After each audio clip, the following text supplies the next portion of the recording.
خود محترمہ بے نظیر بھٹو صاحبہ تھی، اسی طرح ANP کی جو لیڈرشپ تھی، اسی طرح نیشنلسٹ جو تھے وہ اختلاف رائے ضرور رکھتے تھے. نواز شریف صاحب بھی، ان کی نواز لیگ بھی ایک زمانے میں، جنید جو صاحب تھے ضیاء الحق کے زمانے میں، اس سے آپ پیچھے چلے جائیں، لیکن آپ کو وہاں پہ اور جو مذہبی جماعتیں تھیں ان کے اندر بھی اپنی ایک رائے ضرور رکھتے تھے، ایک نقطۂ نظر ہوتا تھا، ایک ان کی آئیڈیالوجی ہوتی تھی، لیکن وہ ایک دوسرے کو برداشت کرتے تھے. پارلیمان کے اندر بھی، پارلیمان سے باہر بھی بد اخلاقی نہیں کرتے تھے، اخلاق کے دائرے کے اندر رہ کر سیاسی لوگ ایک دوسرے کو مخاطب کرتے تھے. مگر اب پچھلے اگر ہم دیکھیں 2 دہائیوں سے پاکستان کے اندر سیاست جو ہے وہ ایک انفارچونیٹلی گالی کی نظر ہو چکا ہے، اور لوگ جو ہیں وہ جب سے یہ ٹیکنالوجی نہیں آئی، سوشل میڈیا نے تو اور زیادہ آ کے خرابیاں پیدا کر دی ہیں. AI جو ہے آرٹیفیشل انٹیلیجنس کے ذریعے جس طرح سے میمز بنائی جاتی ہیں سیاستدانوں کی، ان کی فیملیز کے حد تک، ان کی خواتین کے گھروں تک پہنچا جاتا ہے، بچوں تک. تو یہ ایک سیاست کے اندر ایک بہت بڑی ہمیں ایک بد اخلاقی دکھائی دیتی ہے، جس کو ایک تو آئیڈیالوجیکل سیاست سے ہم ایک پیورلی پاور پالیٹکس کے اندر آ چکے ہیں، اور دوسرا اخلاق سے بد اخلاقی کی طرف ہم نے سفر کیا ہے.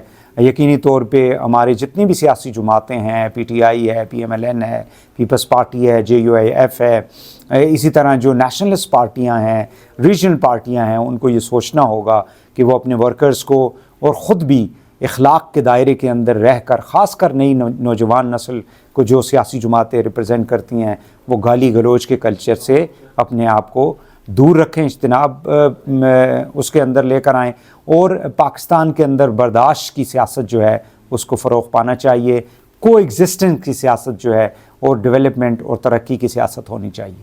جی اب آخری سوال کی طرف چلتے ہیں، اور وہ آپریشن سندور، بھارت کا نیست و نابود ہونا اور پاکستان کا سیاسی مستقبل اور عمران خان کا مستقبل کیا ہونا ہے. عمران خان نے جو تکلیفیں پاکستانی سیاست میں برداشت کی ہیں کوئی سیاستدان نہیں کر سکا.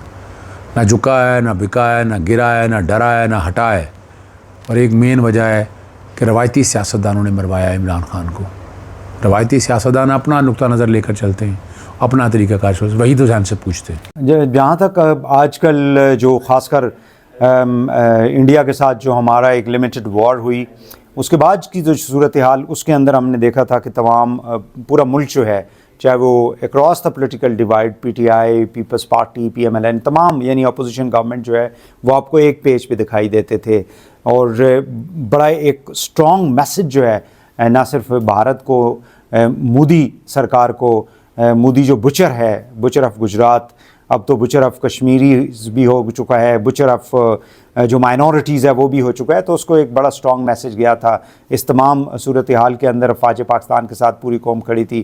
اب جب کہ یہ معاملات اب بات چیت کی طرف چل رہے ہیں، تو اب کیا پاکستان کے اندر ایک مفاہمت کی سیاست، جس طرح محترمہ بے نظیر بھٹو شہید اور نواز شریف نے 2006 میں چارٹر آف ڈیموکریسی لنڈن کے اندر سائن کیا تھا مشرف دور کے اندر، تو کیا اس قسم کا ایک صورتحال یہاں پیدا ہو سکتی ہے، خاص کر PTI کے ساتھ جو معاملات چل رہے ہیں، اور عمران خان جو ہے جن کے بارے میں کہا یہ جاتا ہے کہ لوگ جو ہیں وہ مختلف ڈیٹے دیتے رہے ہیں، ان کے وکلاء، ان کی لیڈرشپ کہ جی فلاں تاریخ کو وہ باہر آ جائیں گے، فلاں مہینے میں آ جائیں گے.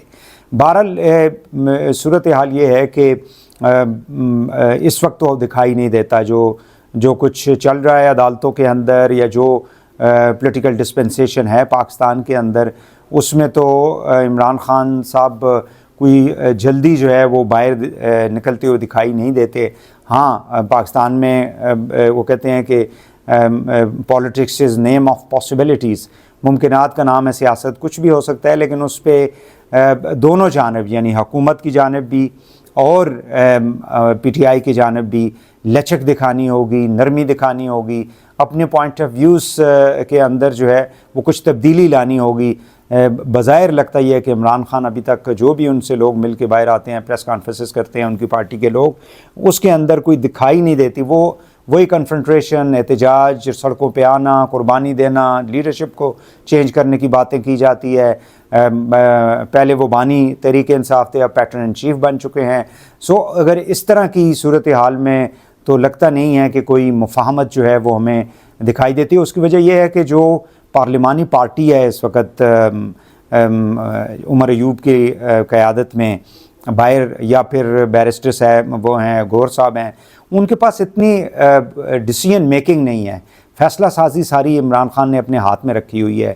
لہٰذا جب تک عمران خان نہیں چاہیں گے، اور جیسا کہ وہ کہتے ہیں کہ کسی قسم کی کوئی بات چیت نہ اسٹیبلشمنٹ سے ہو رہی ہے نہ باقی کسی سے کرنی ہے، تو اس صورتحال میں عمران خان کا باہر نکلنا یا ملک کے اندر ایک پرماننٹ جو مفاہمت کی سیاست جس کو ہم کہتے ہیں، کو ایگزسٹنس کی جو سیاست جس کو ہم کہتے ہیں، وہ انفارچونیٹلی نیئر فیوچر میں تو دکھائی نہیں دیتی ہے انٹل کہ جو تمام اسٹیک ہولڈرز ہیں وہ اپنی اپنی جگہ کے اوپر اپنی پوزیشن سے کو دوبارہ سے ریویو نہ کر لیں.